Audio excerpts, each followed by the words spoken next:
मोजे हसनाळ येथे रात्री झालेल्या अतिवृष्टीमुळे या गावामध्ये जवळपास 100% गाव पाण्यामध्ये बुडालेलं आहे आणि त्याचेच दृश्य हे आपण पाहू शकता।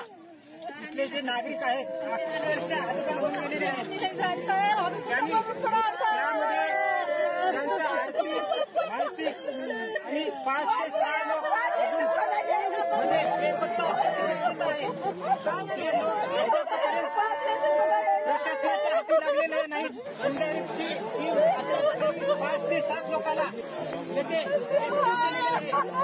तरी अजूनपर्यंत 5 ते 6 लोक या पाण्यामध्ये असण्याची शक्यता आहे आणि त्यांचा अद्यापर्यंत कुठलाही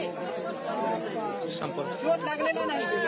त्यामुळे प्रशासनाने तात्काळ या लोकांची दखल घेऊन यांना जसं आत्ताच पुनर्वसन करून यांचं आर्थिक मदत देऊन सर्व गोष्टी केलं पाहिजे।